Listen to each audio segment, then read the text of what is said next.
like rest, what is really resignation? Welcome to Bookcast Story Channel. Bookcast number 5 explores the silent death of willpower, revealing how disguised self-care erodes destiny and how honest self-respect rebuilds it.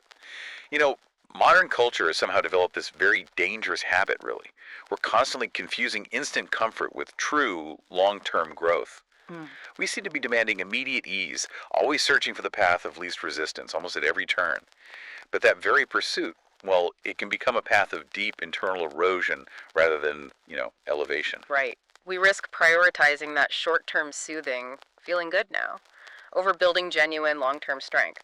And sometimes what we label as taking care of ourselves, that moment of stepping back, maybe indulging a little, it's actually the quiet surrender of our willpower. It's like this internal bargain we strike with our lower self, perhaps. That's a great way to put it, an internal bargain. Let's spend this time, this exploration, uncovering the crucial, often missed difference between soothing our true self and, sabotaging our future self. That internal tension you just described, that's really the core conflict of human experience, isn't it?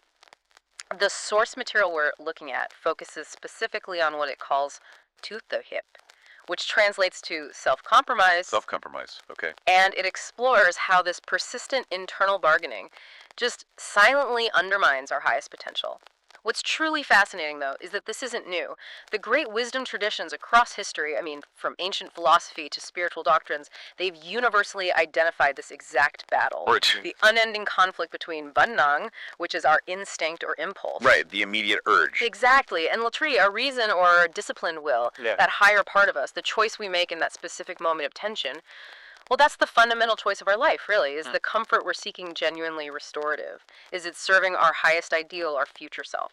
Or is it merely serving the instinct that just wants to avoid the immediate, maybe necessary pain of effort? So, we invite you, listening right now, to be reflective with us today. Think about this, maybe right off the bat. When you cancel a plan or you skip a commitment you made to yourself and then you quickly rationalize it, you call it self-care, right? Mm-hmm. Is that decision truly about rest? Or is it, maybe just beneath the surface, quiet avoidance of something difficult? Something you know you probably should do. #Head1, the disguise of false self-care, the modern epidemic. Okay, let's start by drilling down into the specific mechanisms of this erosion, because honestly, they seem to be everywhere once you start looking. The source material actually labels this insidious tendency the Maktas 03, which you could translate that as the vein of wickedness, or maybe evil number 03. It sounds dramatic, doesn't it? Vein of wickedness. It does, but it points to something deep, a hidden psychological mechanism that silently eats away at the will. And it drives us into a state the source calls Tuhatam. Tahan? That translates roughly to profound self-abasement or self-degradation. Lowering oneself, essentially. Exactly. Lowering your own standard for yourself. And while the term's dramatic, the manifestations, like you said, they're so incredibly mundane, so everyday. We are not talking about grand moral failings here. No, not at all. We're talking about the small, daily habits that are packaged, marketed even, as comfort, but actually function as profound resignation. Like the endless passive scrolling through social feeds that just numbs you rather than inspires you. Or that extended, unplanned binge-watching session that, promises relaxation but somehow leaves you feeling more fatigued and, frankly, guilty than before. Right. Or seeking emotional comfort through, let's be honest, excess consumption, whether that's junk food that makes you feel sluggish or just excess sleep that doesn't actually lead to feeling refreshed. It's just more avoidance. Yeah, the kind of sleep that feels like hiding. The critical point here, though, is distinguishing the effect. These actions do provide immediate short-term relief. They absolutely function like a momentary anesthetic for anxiety or fatigue. They are quick acting. Exactly. That's why they're so seductive. But the deeper consequence, that's structural. These actions, they're essentially designed to numb you out of effort. And because they often run counter to a commitment you made, maybe just to yourself, about your future success or your health, they actively chip away at your genuine self-respect and self-worth. It feels like, as the source puts it, an act of betrayal against the higher version of yourself you claim you intend to be. A betrayal against your potential self. Precisely. And the source argues the modern environment makes this self-sabotage exceptionally easy, just frictionless. Why is that, do you think? Is it because society no longer seems to encourage or even celebrate the actual process of overcoming limits? It feels like we celebrate the outcome, but not the struggle. I think that's a huge part of it. The analysis notes that our entire modern living environment has kind of transformed into what it vividly terms a justifiable reason warehouse. The justifiable reason warehouse. Yeah, a place where we can just go and pick up perfectly good-sounding excuses for lowering our standards and for procrastination. We don't just have personal excuses anymore. We have socially sanctioned, easily accessible, often beautifully worded excuses for everything from, diet failure to professional stagnation. We absolutely have to talk about the language here because this is where the disguise is often most potent, isn't it? It really is. The analysis points out that modern rationalization uses extremely attractive, positive language. It calls it going in depth, beautiful language, to justify this surrender. So instead of admitting, even just to ourselves, okay, I'm being lazy right now or I'm avoiding this, we cloak it. We hear these highly promoted phrases like, oh, I need to rest actively, or don't push yourself too hard, or maybe I deserve this little reward. Often after doing, 5 minutes of work, or sometimes just for existing. Right, that I deserve mentality. It can be tricky. These extreme forms of self-love, as they're sometimes framed, can mask profound internal weakness, avoidance, and just a lack of discipline. We've effectively outsourced our self-discipline to these positive-sounding mantras that instantly let us off the hook. We give ourselves permission so easily. And this isn't just, behavioral observation or opinion. There's data emerging that backs up this mechanism of rationalization. The source references a really compelling 2023 study from the Asian Applied Psychology Institute. Okay, what did that find? Well, this study revealed that over 70%, a huge majority of young people, explicitly delayed important tasks, often tasks critical for their future, specifically for what they categorized as mental health care. Okay, on the surface that sounds, reasonable. We all need mental health breaks, obviously. But what was the crucial insight they found? Was it actually restorative? That's the key question. The crucial insight was that they overwhelmingly failed to use that designated time for actual, genuine healing, or reflection, or truly restorative activities like exercise, or deep connection with others, or planning. So what did they do with the time? Mostly. The time was instead simply spent rationalizing and accommodating lethargy. They skillfully leveraged the positive, necessary concept of mental health to essentially sanction their ingrained avoidance rituals. They were using a valid and important term to cover up their internal surrender. So mental health care became a justification for inaction, rather than an active process of recovery or preparation. Precisely. And the analysis concludes that the result is the formation of a specific kind of identity, potentially a generation that becomes perhaps a bit lazy in thinking, weaker in action, profoundly afraid of confrontation, because confrontation, even just with oneself, requires energy. Right. It takes effort. But, most importantly, they become highly skilled at self-justification. They can explain away almost anything. Exactly. They compromise on exercise, maybe on preparing quality food, on deep learning, on setting genuinely high standards for themselves, and they do so with a seemingly clear conscience, because all of it is conveniently authorized by this perceived right to be comfortable, or the, constant necessity of de-stressing. But comfort, when it's achieved primarily through avoidance, it feels... Well, the source suggests it's deadly in the long term. It calls it a tomb of willpower, a place where potential is quietly buried. A tomb of willpower. Which forces us, and maybe you listening, to ask, if you are brutally honest with yourself, what activity in your daily life feels deeply satisfying, maybe even feels like self-care right in the moment, but consistently leaves you feeling emptier or maybe guiltier or just less prepared afterward? #23. The silent death of willpower, the mechanism of erosion. To really understand how this compromise works, we have to look past just the surface habits, the scrolling and the snacking, and focus on the internal mechanism, the erosion itself. Willpower, that sense of internal authority, of being in command of yourself, it doesn't just disappear in one dramatic, grand moment of failure. No, it's not like a switch flips. Not at all. It dies quietly, slowly, through tiny repeated permissions and small compromises that just accumulate over time. Little drips wearing away the stone. And this internal struggle, it's really not unique to the modern age, is it? It feels like the fundamental human challenge that philosophers, thinkers, spiritual leaders have wrestled with for millennia. The source ties this immediately back to ancient wisdom traditions as kind of proof of its universality. Yes, absolutely. Consider Lantu, for example. He spoke of Aun-sim Nut, Nut-sing Nut, which means the Tao gives birth to one, and the one gives birth to two. The one gives birth to two. Duality. Exactly. It illustrates the inherent dualistic struggle that defines existence. Applied here, that two is this continuous conflict between the immediate pull of instinct, that bannan we talked about, The impulse. and the higher, longer-term discipline of reason, the Li trick.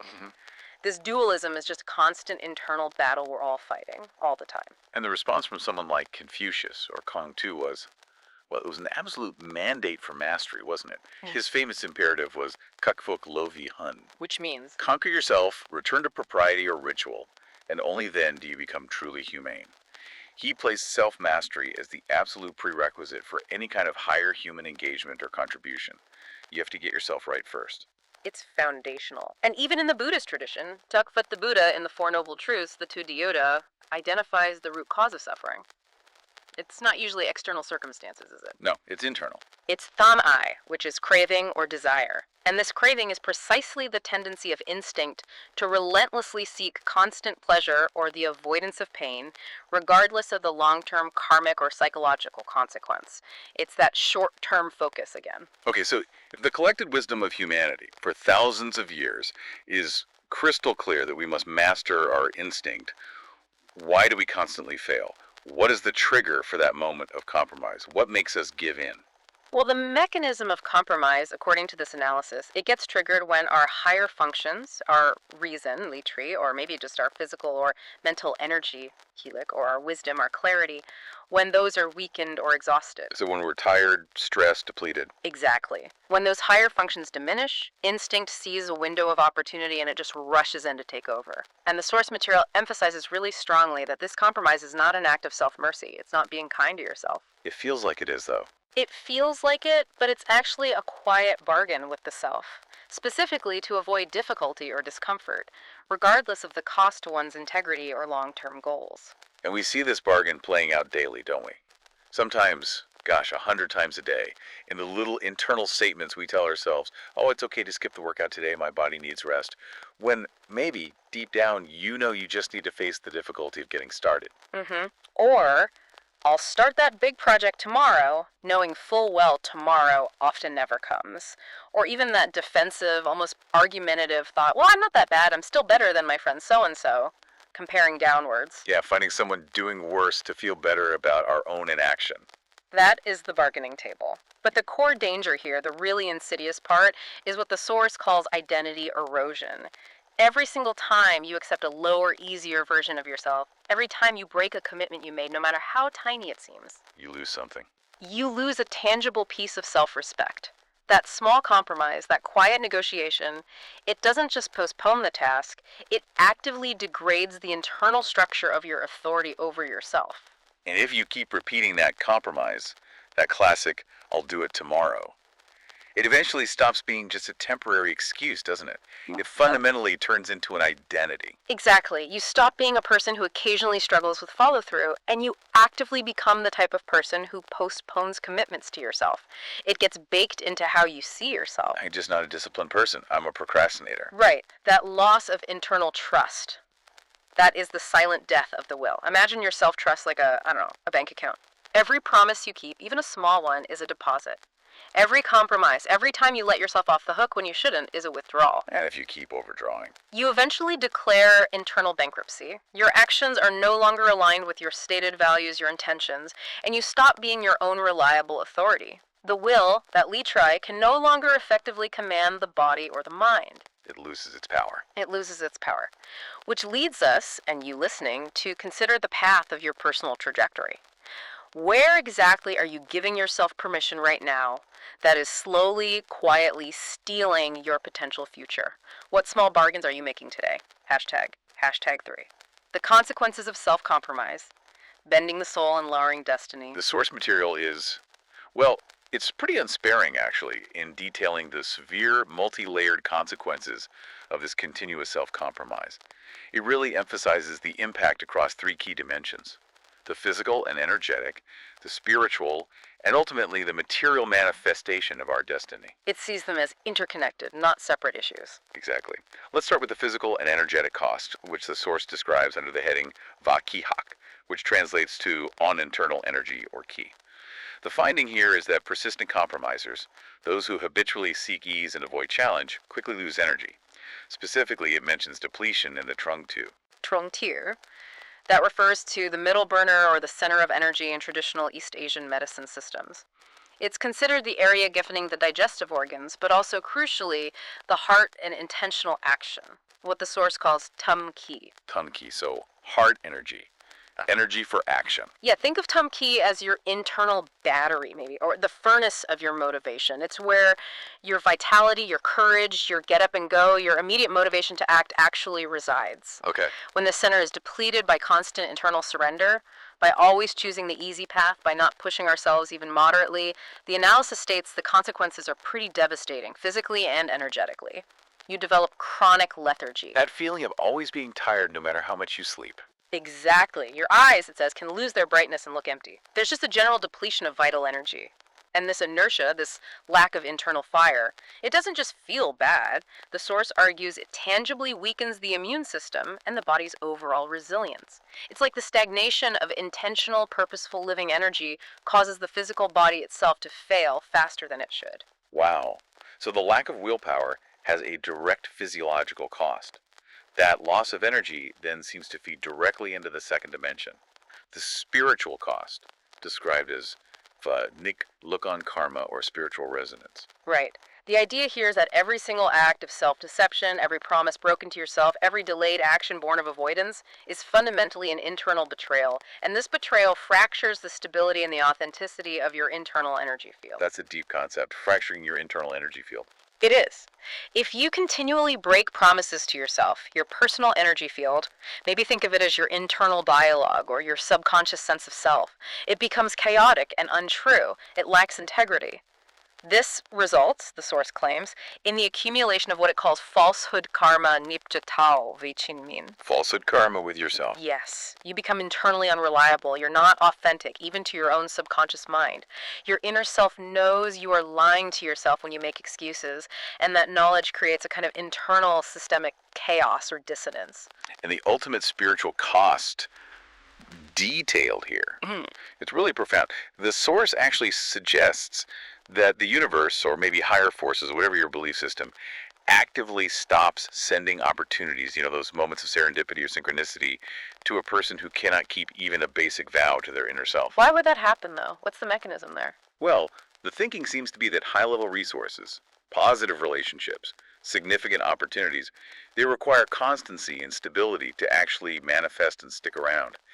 If you are internally unstable and unreliable, if you can't even guarantee that the person who starts the task today will be the same disciplined person who finishes it tomorrow, why would higher level forces, or even just good fortune, invest in you? It's like the universe detects the lack of internal integrity, the unreliability. That seems to be the implication. Which brings us directly to the third and perhaps most tangible consequence: Vavenmanan destiny or fate. The argument is that individuals who compromise constantly simply cannot achieve those higher tiers of life, whatever that means for them, success, fulfillment, impact, because they fundamentally lack the necessary constancy and character. The source uses the term bunlan. Bunlan, like inner strength, fortitude, character. Exactly. The character required to overcome genuine significant challenges. If you fold at the first sign of difficulty internally, you won't handle external challenges well either. And the outcome is visible, isn't it, in their material life, often.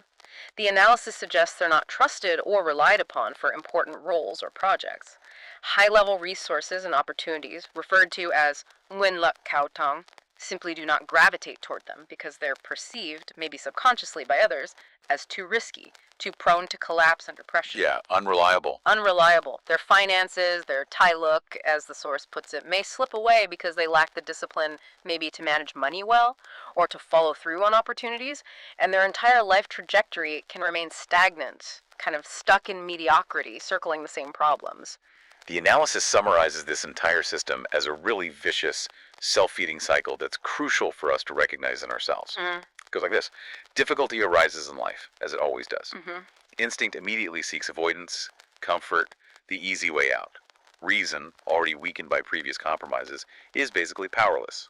This leads to the internal bargain, just let it go, it's okay, I'll do it later. That bargain results in a subtle but definite loss of self-trust, which then logically leads to a fear of setting any high goals in the future. Why aim high if you know you won't follow through? Right, so life shrinks. Goals are lowered to match the perceived capacity, which in turn encourages continued compromise with this mediocre, self-sabotaging version of oneself. It's a downward spiral that essentially guarantees minimized life potential. It's a sobering picture, really, of how small choices accumulate into a diminished life. Hashtag Charge4, rebuilding honest self-respect, the path of discipline.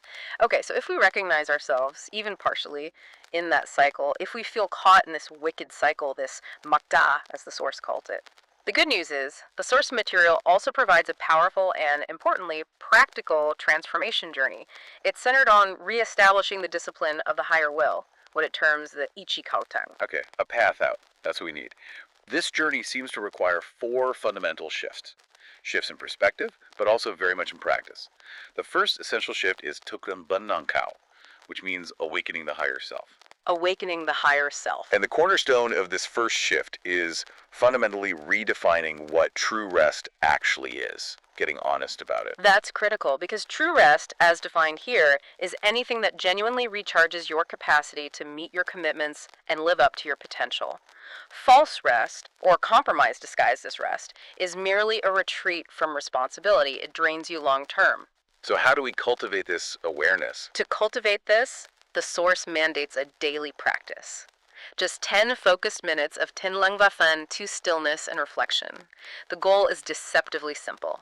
Sit still, maybe with a notebook, and write down specifically where you were too easily lenient with yourself yesterday. Where did you compromise when you knew better? You have to face the facts of your own internal betrayals, gently but firmly. Facing the facts. And there's a tool provided for immediate realignment too, right? The awakening question. Yes, a very powerful tool for cutting through the noise of the moment. Ask yourself with real honesty, if today were the last day of my life, would I regret this specific behavior, this specific choice I'm making right now? Wow. That question. Yeah, it has a unique power, doesn't it? To immediately cut through the impulse, the justification, and restore the urgency of living authentically. It aligns you instantly with your true, deeper values. Exactly. Now, the second shift, and this is perhaps the most critical, practical shift, is Ren Gankok Ichi, which translates beautifully as training the tendons and bones of will. Training the tendons and bones. I like that. Building structure. Precisely. This is all about establishing small, non-negotiable disciplines that actively rebuild that internal trust, one kept promise at a time. The foundation is incredibly simple, keeping one tiny daily promise to yourself. Just one. But the principle behind it is strict.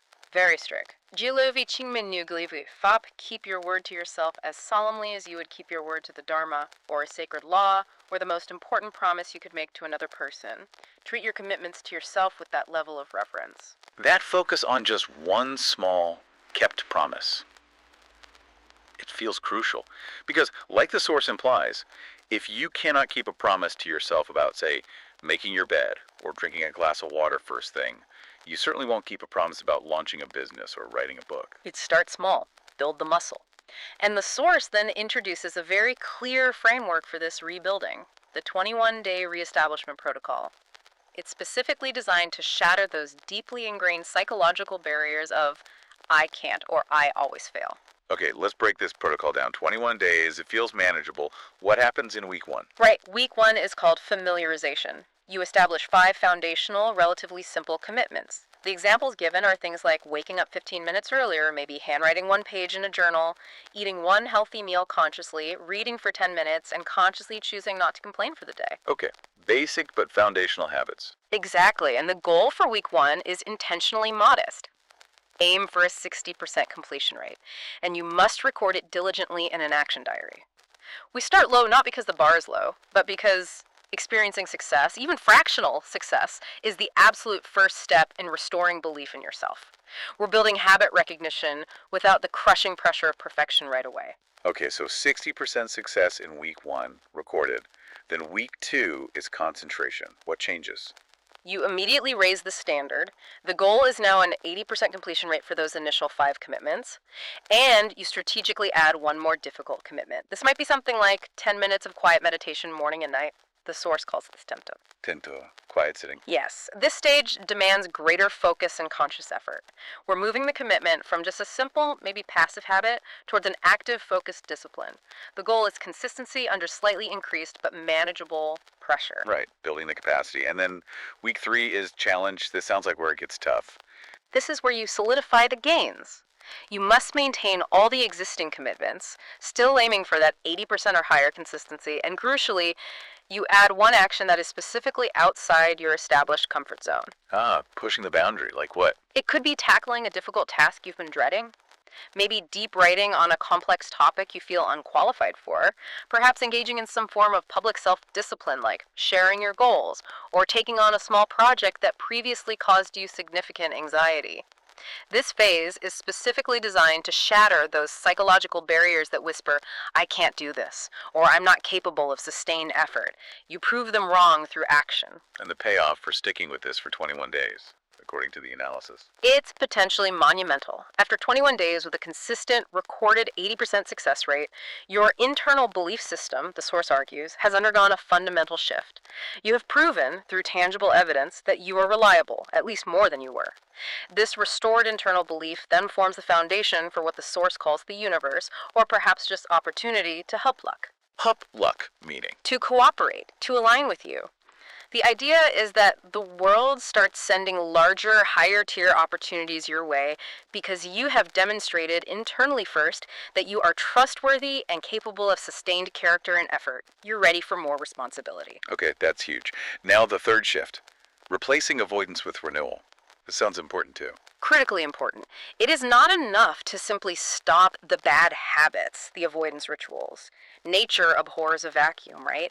That void must be consciously filled. Yeah. You have to identify your go-to avoidance rituals, the mindless scrolling, the excessive sleep, the emotional snacking, and actively, intentionally replace them with renewal rituals. Like what?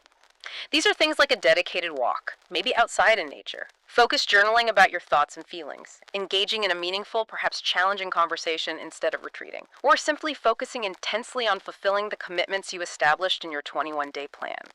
The key is intentionality in how you use your time, especially transition times or moments of fatigue. Right, don't just drift. Choose. Yeah. And finally, shift 4 is the identity upgrade. Sounds intriguing. Tawat Sintai Dunk, creating a higher tier ecosystem. What does that involve? This is about applying discipline not just internally, but to your external environment, specifically your social circles. It advocates for radical social discipline. Radical. How so? The principle is, you must consciously choose to associate primarily with people who also do not easily compromise on their own standards, people who maintain high standards for themselves, and who genuinely support your highest vision of yourself, not your lowest comfort level. That sounds potentially harsh, though. How does the source suggest distinguishing between a friend who's just having a legitimately rough patch, who needs compassion and support, and one who is genuinely toxic to your discipline? Where does that line fall between personal discipline and necessary compassion? That's a fair question. The focus seems to be on the long-term pattern, not momentary struggle or need. The source emphasizes actively avoiding or at least minimizing close contact with friends who consistently exhibit being lazy despite knowing better, those who demonstrate they are perpetually all talk and little action, or, perhaps most dangerously, those who constantly rationalize their own bad habits and encourage you to do the same. Because they legitimize your own internal compromise voice. Precisely. They make it okay to fail. The argument is that your environment must be rigorously structured to support your higher self. And if your close friends consistently pull you down into the compromise spiral, they become fundamentally incompatible with your intended high destiny. You have to protect your newfound discipline. It requires conscious choices about who gets your time and energy. Very conscious choices. And the analysis offers a really sharp, almost painful anecdote that illustrates the instantaneous danger of even a tiny compromise, how quickly things can unravel. What happened? A student committed to a very rigorous spiritual practice, 50 daily prostrations, or lafit. This is a deeply physical and spiritual commitment, takes time and energy. They kept it up perfectly for 2 days. Solid start. Right. On the third day, the internal bargaining started. That familiar voice. Oh, I'm tired today. It's only 50. I'll just make it up tomorrow. I'll do 100 tomorrow. That single, small, seemingly harmless compromise, Let me guess. it caused the entire behavior, the dedication, the spiritual effort, the whole commitment to vanish completely within a week. Poof. gone. The lower self won that absolutely crucial internal battle right at the start, and the discipline just dissolved instantly. Wow, one little, I'll do it tomorrow. It highlights the fragility of new habits, doesn't it? And the power of consistency, no matter how small a start. Which brings us to our final practical inquiry for you listening today. Considering all these lessons, the dangers of compromise, the power of small promises, what single small promise to yourself could you make and absolutely keep today, just today, to begin restoring your internal trust account? Hashtag Take 5. Gentle reframes, shifting definitions. So we've taken quite a deep dive, haven't we, into this complex cycle of self-compromise, but also, thankfully, charted a clear, practical path out of it.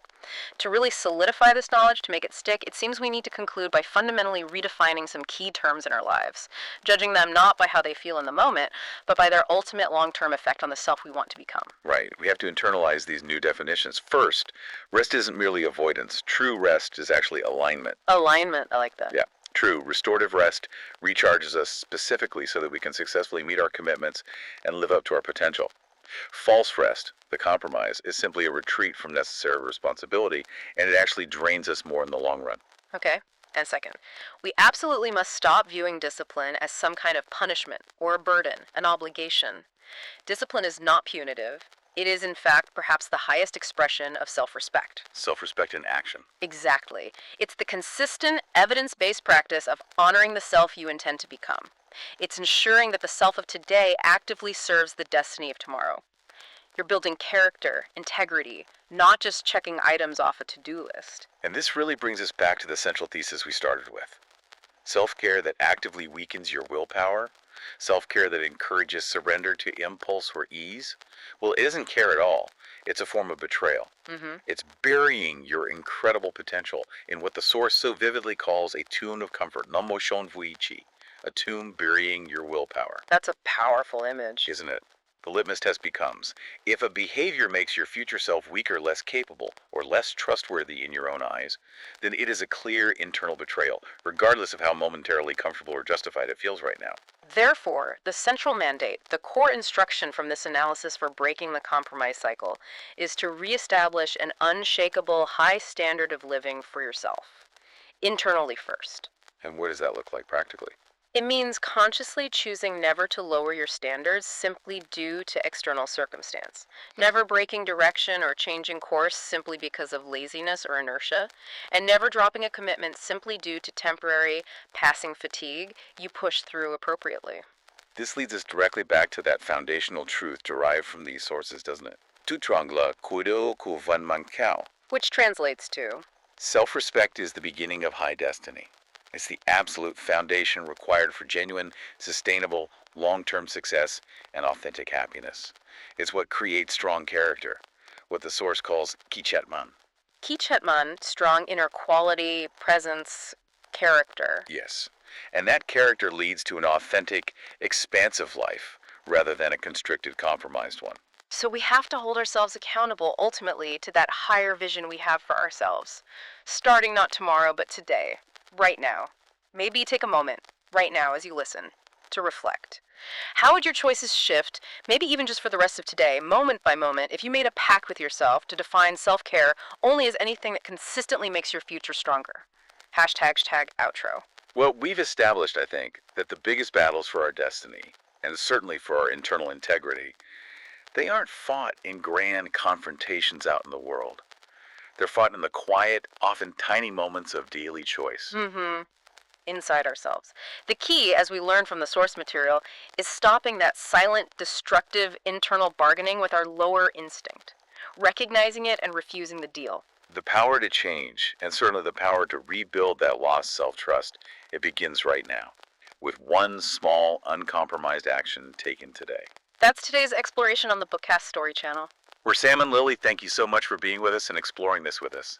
If this deep dive sparked a thought, or perhaps challenged you in some way, please do like this video and subscribe so you won't miss the next chapter of the Bookcast Story Show.